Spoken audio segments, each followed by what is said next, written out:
مفتی صاحب کچھ لوگ ایسے بھی ہیں جو 3 جنگلوں میں آباد ہیں، ہم ان کے پاس اللہ کا پیغام لے کر نہیں جا سکتے کیونکہ وہاں ہم پہنچ نہیں سکتے، ان کو دین کا پتہ نہیں، اللہ ان کی بخشش کرے گا یا نہیں، ان کی آخرت میں کیا ہوگا؟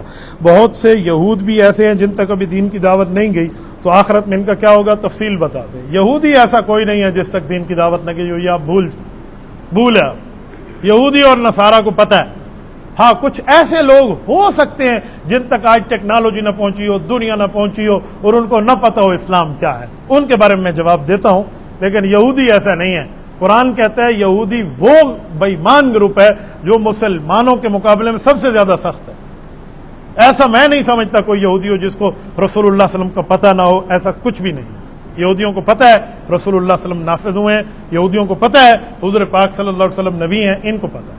کوئی ایسے بندے جن تک پتہ آتا ہی نہیں ہے کہ نبوت کیا ہے، اسلام کیا ہے، مذہب کیا ہے، اس کے بارے میں شریعت کا ایک جواب موجود ہے۔ ایسا بندہ جس کو کخ بھی نہیں پتا اور اس کے پاس کوئی ذریعہ بھی نہیں تھا کہ وہ دین تک رسائی حاصل کرتا، اس کی بخشش ہے یا نہیں ہے؟ فرمایا ہوگی ایک شرط کے ساتھ، اس سے صرف توحید پوچھی جائے گی، صرف توحید، رسالت نہیں، قیامت نہیں، قرآن نہیں، نماز نہیں، روزہ نہیں، حج نہیں، زکوٰۃ نہیں، نکاح نہیں، کچھ نہیں، کوئی مسئلہ نہیں پوچھ، صرف توحید پوچھی جائے گی کہ اللہ ایک ہے یا ایک نہیں ہے۔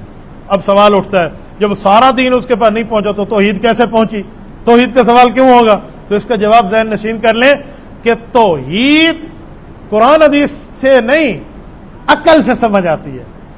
اس کو چاہیے تھا یہ اپنا عقل تو استعمال کرتا کہ دیکھو سورج وقت پہ نکل رہا ہے، وقت پہ ڈوب رہا ہے، چاند وقت پہ طلوع ہے، وقت پہ غروب ہے، بارش کا معاملہ، باقیوں معاملہ وقت پہ، تو اس سے پتہ چلا کہ ان کا بنانے والا ہے اور وہ ایک ہے۔ کیونکہ 2 ہوتے تو کبھی سورج چڑھتا، ایک دن چاند آتا، رات نہ ہوتی، دن ہر ٹائم بدل جاتا، کیونکہ 2 ہے، کبھی وہ کھینچتا کبھی یہ کھینچتا، تو پتہ چلا ایک ہے کائنات کے کارساز، ایک ہے چلانے والا جو ان کو چلا رہا ہے۔ بس اتنا جواب یہ دے گا جنت چلا جائے گا۔